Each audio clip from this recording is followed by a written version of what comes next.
Well, my last question is this. At the time that you're hustling, the money's coming quick. You're doing what you have to do. You're building up this enterprise. You're beefing with other crews and so forth. So you don't really think about the ramifications of what you're doing.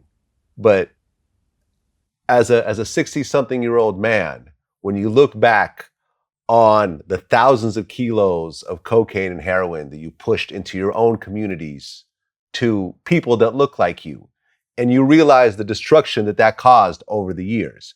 Like when crack first hit, no one knew what it was going to do, but you look at it now with the crack babies and the lives that were destroyed, the entire families that were ripped apart. How do you feel about your role in all that? Knowledge first.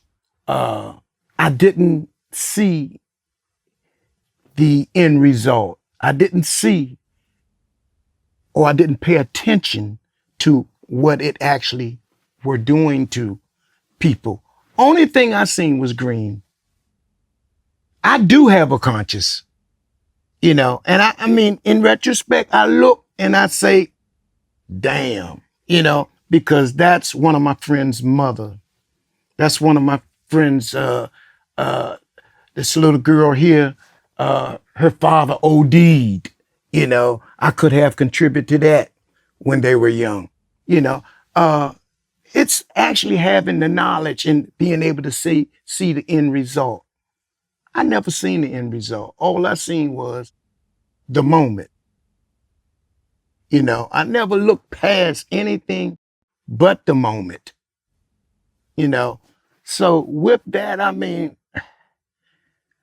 I would like to say that I do have the knowledge now, and if it's anything that I can say to any of the younger ones, I would.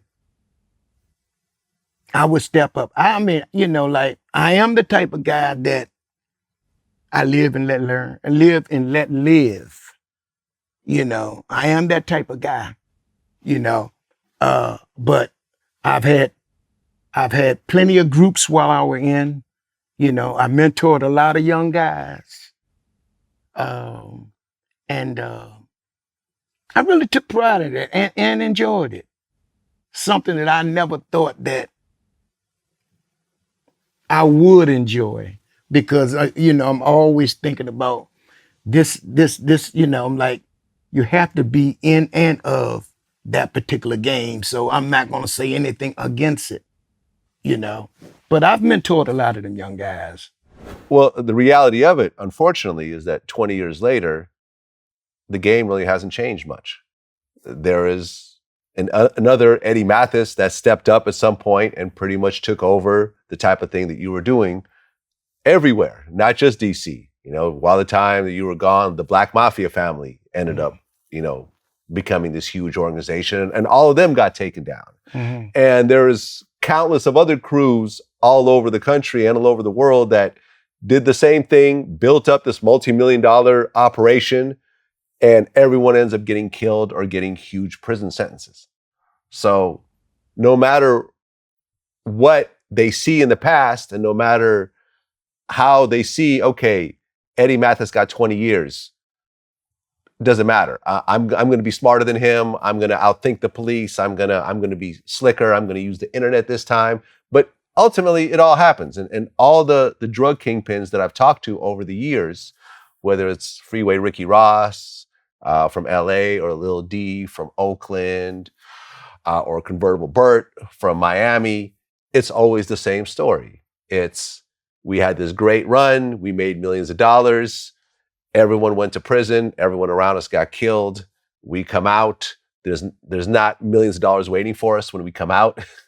Whatever money we try to stash, it was all gone. Whatever property we put in other people's names, they've kept it. And it's not a story that has this happy ending at the end where someone just rides off into the sunset living in their mansion. And I think, to me, that's the important part of these interviews. And that is so true. I don't know very many very many, if any, that could say that I'm gonna ride off into I've written off into the sunset after everything that I've done. Uh, Everything that you said is true. As far as um, there's always going to be another Eddie. There's always going to be another Rick Ross. You know, um, and I view them as the Eddie of old. Sometimes, and it's sad. People just have to go through certain things to be able to realize that it wasn't worth it, you know. And it's sad, you know, but and it happens, you know. Uh, and I'm one of those people, you know, that actually thought that, you know, it would always be the way it was. Well, Eddie Mathis, I appreciate you sharing your story, and I think it's a very important cautionary tale Mm, to everyone who's considering the quick money, who doesn't want to go to college and take the slow route mm, and open up a legitimate business because they see the local drug dealer as their hero. They want that, you know, that's their first role model because they don't have an uncle who owns a successful corporation or is able to make a bunch of legal money. But ultimately, you know, you did your time. You didn't tell on anybody, which is something that's very rare in this business. mm. Very rare. I'm And you know, you came out and you get to live out your life as a free man with your family. Yes, and I mean, it's so many things that I really, really want to do. This is why I, you know, we're in the process of trying to get this. Well, actually, we're in talks of this mini series that they're supposed to be doing on me. We have another book that's supposed to be coming out. A, a, a, number two, a sequel to Eddie Mathis, The Godfather. My particular story, period. The whole story, you know. So, you know, I mean, that's where I'm at now. Well, there you have it. And I would Eddie, have I to appreciate thank, you.